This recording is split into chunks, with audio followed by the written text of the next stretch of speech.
Ni sambulu binaka. Au vekinta pakitale na iwasin nga nongo na ua tale. Au vekinta pakibekenda pakaendu dosar na dau tale taka na iwasin nga nongo.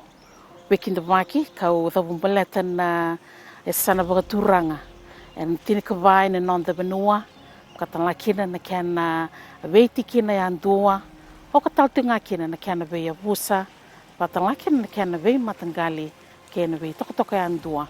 Era lewena na tini kavane sana na nonda benua. Sa vekinta paki vekemni bakaendu dosar na sematik mai na lomani dolo. Vekemni na sematik mai. En na mbuda vatalakina vekemni. Na sematik mai na vei anu kena vei korbo viti. Sani ngole dhabi vekemni todo sar na sematik mai. En vei korni dhadhaka. Eni wasini ngonongo. O vekinta pakitale en buku ni kiana mai marotaki.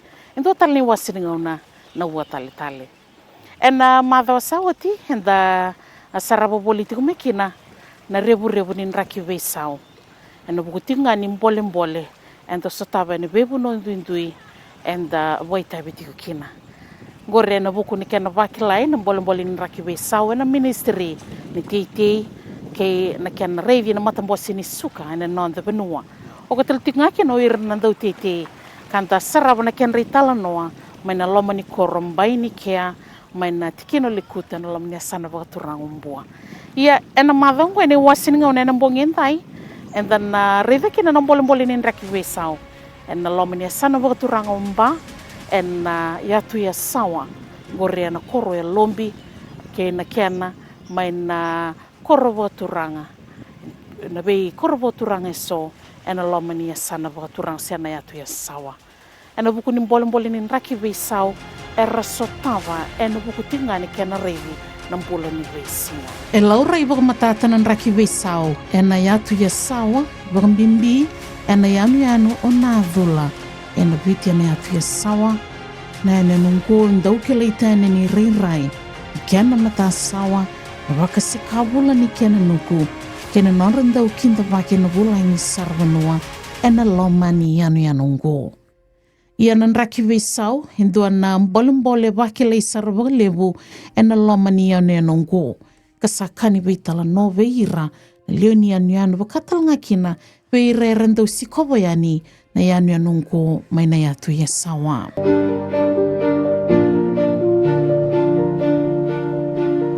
Na balik na kangau wakila experience tak na nunggu tumbuh mai ena visa unin rake zona visa uli usaya thoi na nema mi mata sawango dau nuku tu mami anda ungito kina ini kuwa sa sinrao ni rangito irangone aleta na lebu ni kena sa kanya mai na uwa na wai na mata sawa sa sisi na nuku sa mbasi ka mai na watu menunggu sa watu lele besar na saratino tas karena bali besar cuma na uwa mai wai sa tiga bukannya cuma na nema mata sa dua na bisa uli besar tunggu menang ono tumbuh lagi mankina na ko men na kana raki bebe sa ulo na ko sina climate change sabi siya guli bola katuloy mata sa ako sabi siya bulan dulu mga cikumay na di babing kasilyo wala sarangan ako na bebe sa ulin rango sama mo duk na biyalik na nai kay na matasok kam sa sinikulia kina nai kalilia buli makataka bayiliwe kam sa to siya di waitu si waitito kung kulia may kina nai kalilia pantau tu kina ilu kina terus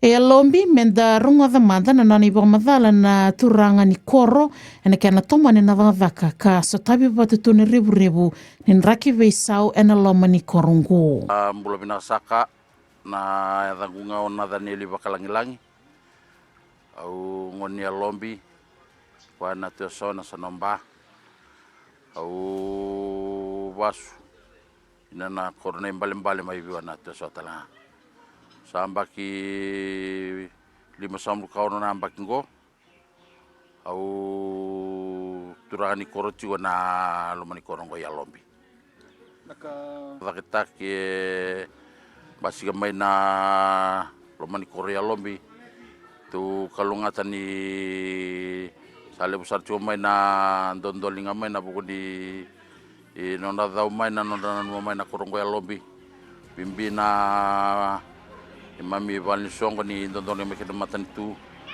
na tembani wai nondra dondolinga mai na kena sangai me mai me odoko na se me te tau doko nondra bulan na leoni vanua nondra karabi na bukuni ngau nandene da sa sota batiko pina kabale bu birtu telangana matan itu na bukuni nondra dondolinga mai buni bau tibine tu Vali Songo patana bi bator da ketak lalai sama ngarabira na bidane ambak sama yotto amai yotingo na baleta na bukuni basola tak telanga se wara chungo na kena tambana ni sa boleh kasar cumai sa apa bina bale na norondo de apa bai do telanga na apa bina kalebu berutu na bina ka Fiji tena kena sio ni kena mai warongoi na singana noa ni tu kalungata tu bau main tinggi tai tu ka lombi me mai tu acu na koro merutu dondolinga kena kena mai banduri na ni tu udina ni warara mata ini ngon salale batana mata sawa tu ba bina sawa le berarti irtuna bina ka Fiji be turangayanu sami nonrau ngole mai nasingana no na kena mai waraitaki yo tale na nona lalawa kame baletana nitu kawa baletir na ngone buli kena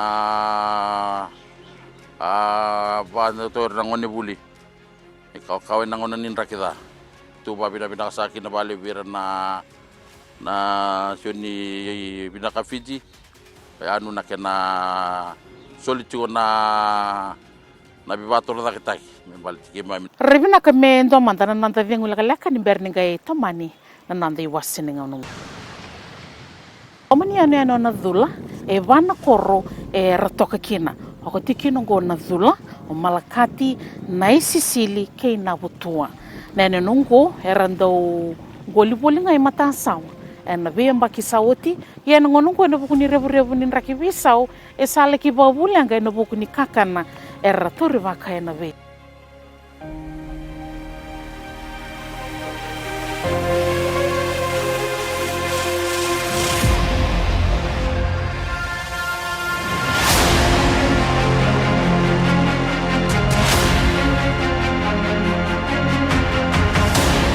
Ninda sarava na itamba buka e na lomaniana ni so mai na yatu ya sawa.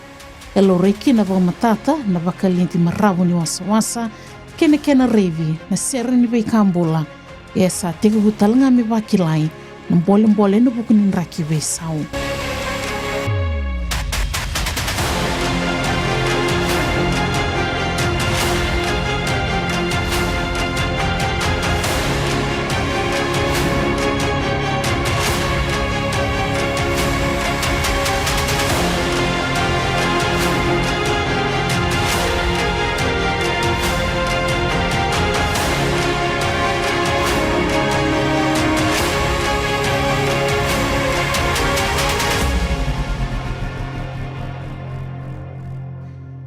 E kakana toka waka malua na ua na kia na rombati ko yani na matasawa ni vei koro ia ni leso na wongori na i kaukau leso na nuku na ngele kanda umbuli dhaki vinaka wuli kina na vei matasawa ni vei koro na yatu ya sawa sa wakilai na revu ni nraki vei sau e na korongo wambimbia na kia na reive na vei sa leso na kia na wali na lengongo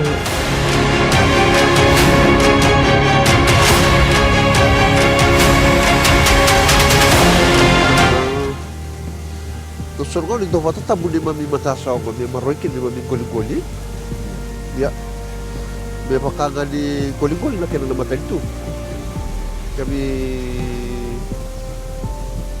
kami mata tabu chuko na korogo so tale na vi kora la mai rami goli chu ana kena du gona na senen taruvira na mi goli ili wa utu na gona ya gona sembula bila tu kena na matasa ko na kena lasi kami se goli bolak ya na ngona ko sama kina vikato ngoa e bunga me na kena biutu na taini mati. Kota kena goli vici ko na kuita sera urto mai dombe.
Senda unggoli ngai mata sawango. Se sang suti ni kima mila ko bali wiwai. Ni kuasa ndre sara mi kima mi goli wana matangali ka wakima mindo angoli wotilu i mata sawango sara kona ngonongo kima misala ko bali bungai wai. Me kima mi rawata naka ika saisini kalileu. Kona ka kima mi vina kata saisini kima mi vina kata. Menunggu sa bisa usar baliu. Sa sangan ni kema miraida imat. Sa kema mina sa sangan ngabaliu ndakuni lakawi wai me kema milai rawata megina. Kona vi kali liu sa sini kali liu kema mindo rawati liu. Na kangau wakila experience takana nunggu tumbu mai. Ena bisa unin raki dona bisa uli usaya fa. Na ni mami mata sawango dau nuku tu mami anda ungito kina ini ko sa sinra ni rangito irangonde maleta na lewu ni kenna sa kanya mai na uana na waina na mata sawan sa sisi na nuku samba sika mai na watu manungo sa watu lele usana sarti mata sa kana wali usar cuma na ua mai wai sa bukannya cuma na ne mata sa dona bisa uli usa tunggu mana ngono tunggu baik makina me ado main Revina kami doma dana nonta vengu lagaleka ni berni gai tomani nai tala noa ena buku ni rebu ni raki besau mai na yatu sawa Rotani vana hotel itiko ena lomani au ni nungu ngoreo kino Blue Lagoon Beach Resort o Safe Landing katala kino Osman Bay Lodge ke Nambua Lodge tana buru ni lavo ena lomani korungo se ena lomani nungu si ko ena kenan dau vaidor na venga ravi ena matambose ni sarvenua ena non de venua gorendo na buru ni lavo karando puri lavo kina na lomani yanu boturango karando vanga kina na bi hotel vaungori na leoni yanu menando sotavi kina nambula ni beisinga Mana sarvanua nangau na rantau launga mai ramai sibu na koro rangandia ra bulbul ra listale pamimbi opportunity na hotel mai na Walen Resort batera na buku ni Yota so na suboran dau lau mai sa dau tukina na ni mami kanan rabaki ina buku ni kena sangai me kakwani ado bikima mina bika saya ado cuma na bipon wale lebu kena duru makimai na kanuai ngangan di pematen tak nangau na ni kele mai na wangak tandau nunggu itabici kome sali laurai mai so na Yota lele salau ni tu report talangan dau bakau ni tu base sini tu wanwani report dau bakau cini na kese police station pangarabi kitu na wasi-wasira wata na bakau lau tokanan itu na buni kena dan rabaki udah na wangga Seran dau lako mai dau kila kasamita kini duatan na non railai lang. Pasaka na bika kem sangkara bacu na koro. Dau nangauna sa yan na bacu na leuni koro. Abuni kena tangko maki maroi tiko. So na wangkaran dau ngole mai. Kena nanumichunga na bulan ni bemaliwan tiko ba koro. Kadang-kadang talcunga non rambula na sul-suli. Sira na tampakon sau-sau ni koro yalomi. Eraro ni maroira ni nabuni tapi tambanangon sa apa bina-bina bali birutu na nangkasi ni Vanua. Ni bakador indo nurutu bose, sembose Vanua. Tu sambi takenrutu bakatulawa. Inabuni kena maruroi. Tangu makina Vanua inabuni basulawa. Waingangan ni biba matintag siya nabi kasa tawat yung may tao ni na ais daw tugun-tugun na kena tugun sa mandetaki sa lako na bose bakor sa kalungatan ni sa maimbiu talaga induan na komite ni mena taka-taka batay reto na ubisa sa tiyuna na lumani korong kalumukito kalungata bo may tabodikina na doon na tuba-tuba na kena maruroi nga na non rambulan na non day tambangone lakot yun na bosay na sungko ni Bakoro parit juga na bi mata bubale ber liuli ni bi bubale non rabosa juga ber na tambangone na bukuni maruroi non rambula menggarau na non rambula mereka ko ni bakatata na bale non rambula ni na li sangay meran dua tama binaka Ratsina binaka, pero ni taka-taka-talengan non rambula bukuni korong ko yalom binabukuni ngaw na samber may.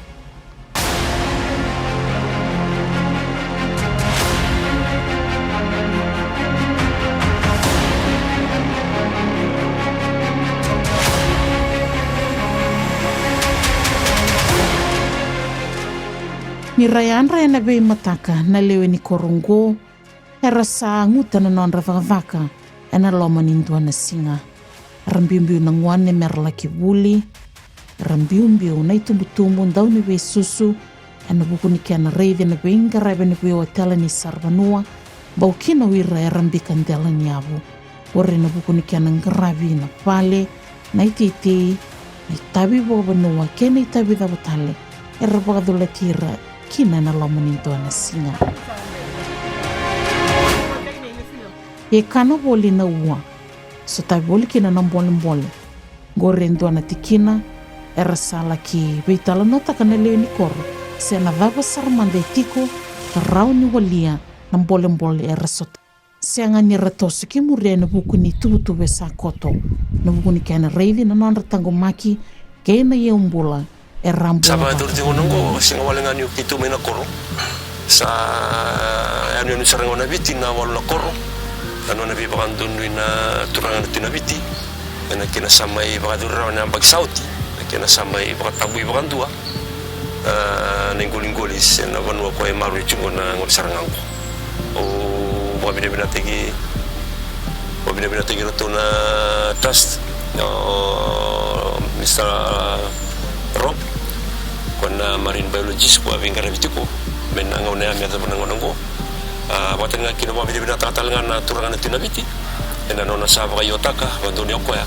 Masamay mga tambuy sa nga bakan dua na ingguling-guli baiti kong ko na inanyan. Rawang ka pati ko iti ko may nasana may nabiti. Binaka na nungguy tabi nga may nalo manikamba ni kinakoro o may ureda mandoli bosa na kinamaroy na ingguling-guli ayaw talaga nunggu itabi o maroy sartungan na tibungan nunggu tarata kami asa nunggu kami bibi o may maroy na ingguling-guli na Vanua sabak tambu itu untuk laku nabi koro-koro laku matikiro tu na angkara mati ko na tasmo ilipan di otak kibira ayaw sarang au laku matikiro tu milagi panti otak kibira na kena maroy Rebina kame ndo manta na nanta vingu laka ni berni gai tomani na nanta i wasininga.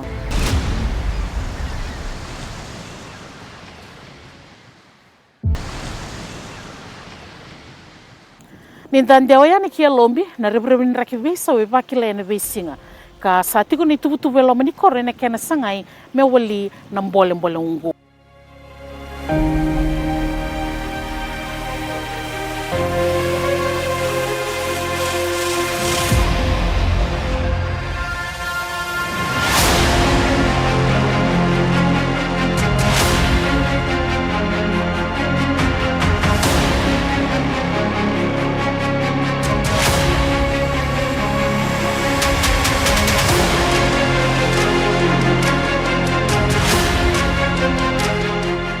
Ninda sarava na ya ne nungu ko lombi.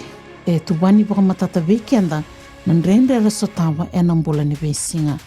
Ia era sasanga na itumbutumbu nandau ni vesusi na nandrengarai buka binaka na ngone na buku ni buli na iwasi ni bunungu. Waresanga ni ngwele da wiki no ira era tiko me pale na buku ni kiana ngarabi nambola ni vesinga.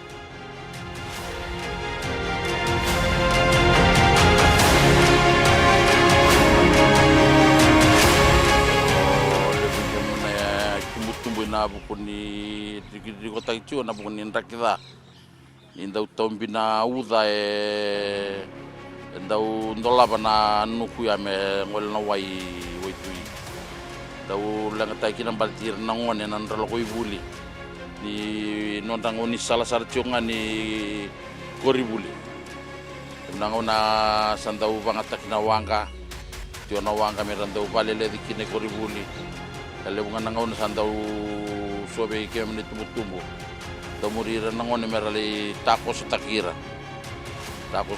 i taikandua merangolani koribuli nangona ni wale bumana banwa nangona ni mati se sut sarni dau lengatak ole lengatak chunga nangona ni wa ngunu sena ngona ni uda kale bintau pana ri kole busiden sember ni adu chuen dona lenga ya maya do ngana lenga ni duana ngone maya likino nambula ya se ngonle sara ko ngana na ribambi chigo na bukuni di kawa wa wasiki tu chigo na lumani korbat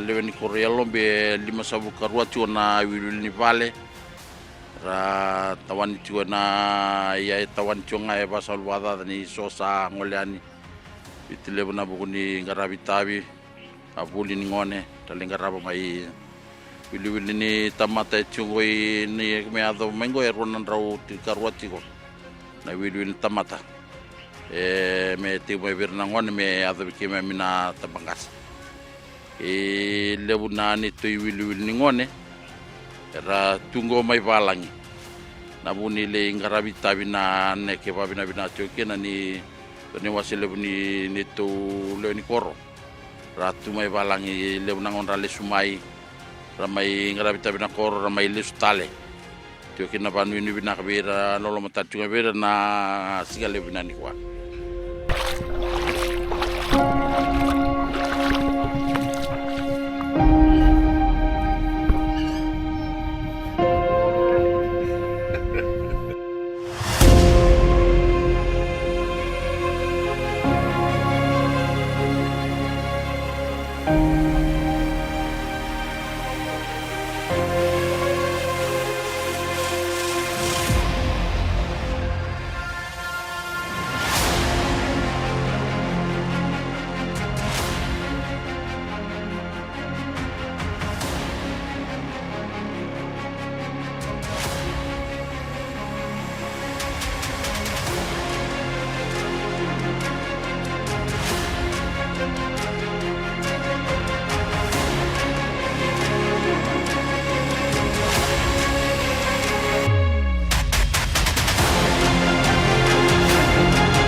kame ndo manda nananda dengu laka ni berni gai tamani nananda iwasini nganungo.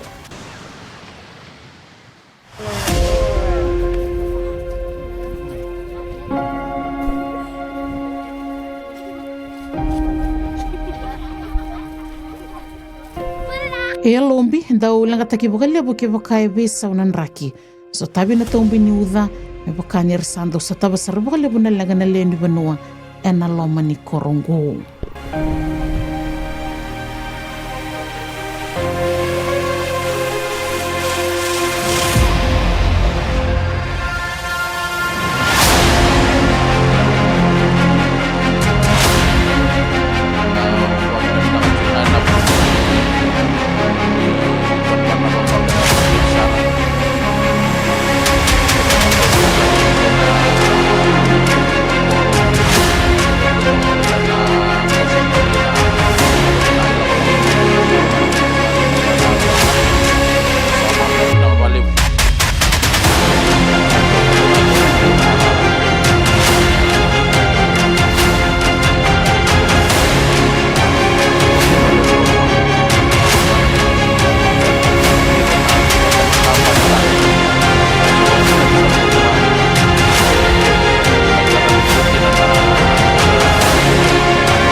Toroi dake ni bekoro ya o mai na taung-taung ni papalangi.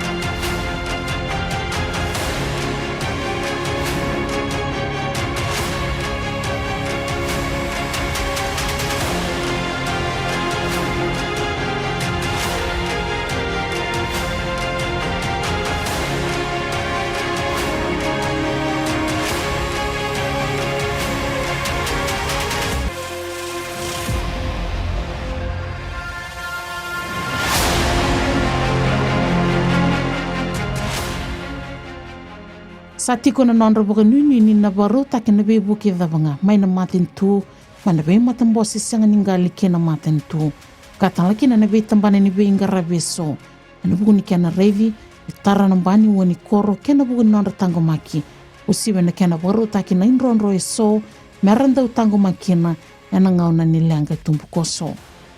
Era ni mai bina katalengane mai mimbola na mai ciko-ciko na bulan rabu na tu yani anu bina kabalebu biar tu telenga mana itu hotel mai liku bina kabalebu na buku ni BK tau ngarabi mai ra tangidan na banua tunto sulia menalon tu kede bibi bekem dona bilutaki na manoman India. Oh, ya lah batai kim do na turang man India John batai nenle ni bal. Ali buna bina sakat juani na delaban wai koro wai. Na lebu ni BK. Tu sambi utarawa mai ingara berokina.